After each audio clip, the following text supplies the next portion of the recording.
सुप्रभात सभी भैया बहनों को। पद्यांश में गजानन माधव मुक्तिबोध द्वारा रचित कविता शहर स्वीकारा है का तृतीय भाग। दो भाग तो पढ़ा दिए थे, तृतीय भाग का भावार्थ यहाँ पर बता रहा हूँ। थोड़े आप समझने का प्रयास करेंगे। बहुत सारे भैया बहन तो देखते नहीं हैं। मैं अभी वीडियो चेक कर रहा था तो बहुत कम भैया बहनों ने उसे देखा है यूट्यूब पर। यूट्यूब पर इसलिए डालते हैं उसे कि आप भविष्य में भी देख सकते हैं। इसलिए अगर आप पद्यांश को और संस्कृत प्रबोधिनी है इनको अगर समझेंगे नहीं तो आप कैसे लिख पाएंगे। इसलिए इनको समझना पड़ेगा। गद्य में तो आप रट लेंगे लेकिन आप पद्यांश को रट नहीं सकते जब तक आपको शब्दों के अर्थ समझ में नहीं आए। आप गणित को गाइड से उतार देंगे तो आप जब परीक्षा में क्या लिखेंगे जब सवाल ही नहीं आएगा। इसलिए हर चीज़ को जो है समझना जरूरी है। इसलिए चतुर्थ भाग का जो है अंश आपको बता रहे हैं। तृतीय भाग में बताया था, कवि ने कहा था कि बहलाती सहलाती आत्मीयता बर्दाश्त नहीं होती है। कवि ने कहा कि मेरे अंदर जो ये अपनापन आपके लिए है ये बोल अति हो गया। और जब किसी चीज़ की अति हो जाती है तो फिर वो सीमा से बाहर हो जाती है बात। कहते बहन है अति सर्वत्र वर्जित। तो अगला आप देखिए, अगला है, देखो कवि क्या कहते हैं, सचमुच मुझे दंड दो, दंड दो कि हो जाऊं पाताले अंधेरे गुफा की गुहाओं के विवरों में। कवि कहते हैं कि मुझे क्या कर दो, सचमुच दंड दो।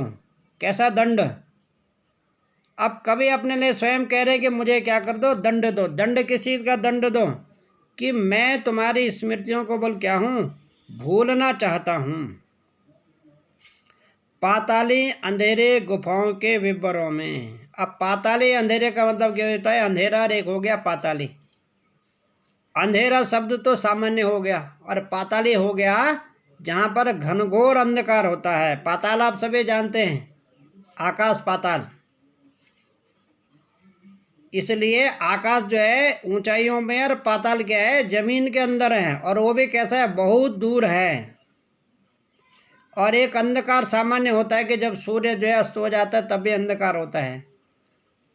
तो ये पाताली अंधेरे की गुफाओं में, गुफा का मतलब आप जानते हैं, ठीक है, गुफाओं में, विब्बरों में। विब्बर का मतलब तो गुफा की गहन अंधकार। विब्बर माने बिल भी होता है जिसमें चूहा रहता है। एक बिल ऐसे होता है कि जिसके अंदर बहुत बड़ी गुफा होती है। जैसे लाखा मंडल में जो है लाक्षागृह जिसको कहते हैं, वहाँ पर पांडवों जिसके अंदर, जिस गुफा के अंदर रह गए थे वो गुफा बहुत बड़ी है। वो किलोमीटर के हिसाब से बहुत ज़्यादा लंबी है वो। तो ऐसी अंधेरी गुफाओं के विवरों में, यानी गुफा के घनघोर अंधकार में बोल मैं इस तरह से बोल मेरी यादें हो जाए। और कैसे? धुएं के बादलों में। धुएं, धुएं जानते हो, जैसे धुआं होता है जिसमें कुछ दिखाई नहीं देता है। ऐसे बादल भी होते हैं। जो बादल होते हैं उन्हें जब बादल आते हैं जब आसमान में तो फिर इधर उधर क्या है, दिखाई कम देता है, यानी धुंधला सा दिखता है। उसी तरह से कभी भी कहते हैं कि मेरी यादें भी कैसे हो जाए, धुंधली हो जाए, बिल्कुल मैं लापता। और कभी कहते हैं कि बिल्कुल मैं क्या हो जाऊं, लापता। लापता का मतलब होता है जिसका कोई पता न हो, ठीक है। लापता कि वहाँ भी तुम्हारा ही सहारा है। फिर कभी कहते हैं कि ठीक है लापता भी हो गया, लेकिन फिर कभी कहते हैं कि वहाँ भी क्या है, फिर बोल क्या है, वहाँ भी तुम्हारा ही सहारा। उस अंधेरे गुफा में भी बोल क्या है, मुझे तुम्हारा ही सहारा मिल रहा है। अर्थात स्मृतियों में मैं बोल क्या हूँ, तुमको ही याद कर रहा हूँ। वहाँ भी बोल तुम्हारी स्मृतियाँ मेरे मस्तिष्क से, मेरे हृदय से हट नहीं रही है।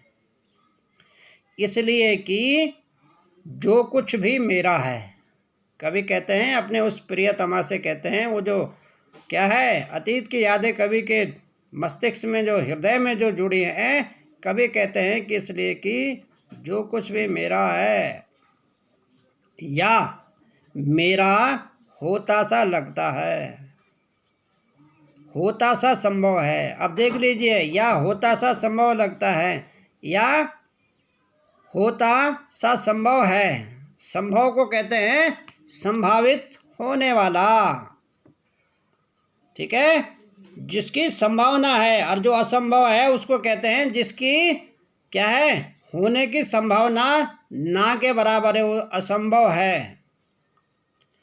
सभी वह तुम्हारे ही कारण, वो बोल सभी क्या है, तुम्हारे ही कारण है। कौन सा सभी?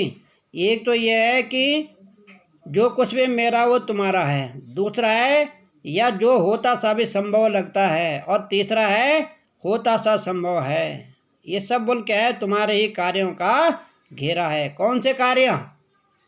जब बोल तुम बोल जब क्या है, वर्तमान में मुझसे जब क्या है आपका और मेरा जब मिलना होता था, तो वो जो यादें हैं वो बोल अतीत के रूप में आज बन गई है। इसीलिए कवि ने कहा है उसी के कार्यों का घेरा। घेरा का मतलब होता है मस्तिष्क में क्या है, किसी की स्मृतियाँ क्या है अच्छी तरह से क्या है बैठ जाना। और घेरा तो एक चीज़ वो भी होता है कि अगर हम किसी चीज़ को घेर लेते हैं, माना कोई मैदान है, उस मैदान की तरफ से हमने चारों ओर से बाउंड्री लगा दी, यानी उस मैदान को हमने घेर लिया।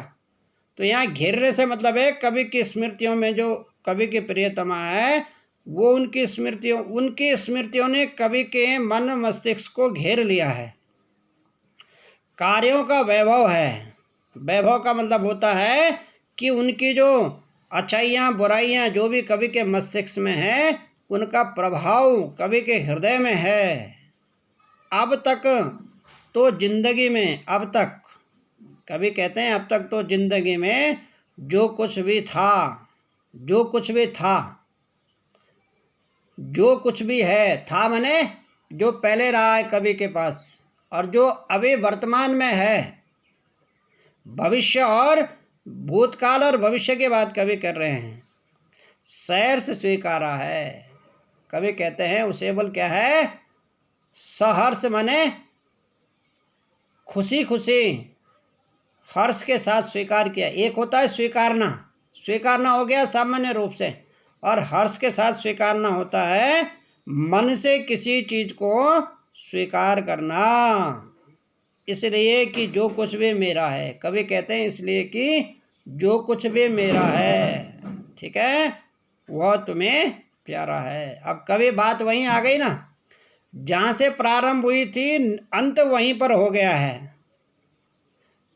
कवि के साथ उनकी प्रियतमा का जो शुरुआत, प्रियतमा की जो शुरुआत हुई, प्रियतमा मैंने कहा कौन है, कवि के प्रेयसी भी हो सकती है, माता भी हो सकती है और बहन भी हो सकती है, ईश्वर भी हो सकता है।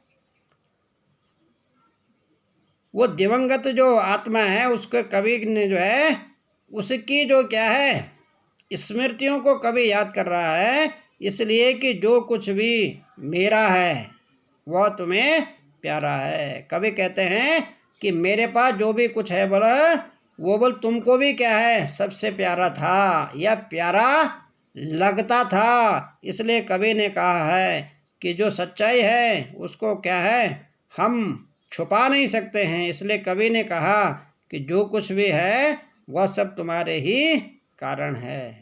अर्थात कवि ने कहा है कि तुम्हारी जो स्मृतियां हैं वो मुझसे बोल कभी दूर नहीं हो सकते। इसमें बोल क्या है सच्चाई है। इति सिद्धम। शेष प्रश्नोत्तर भेजे जाएंगे।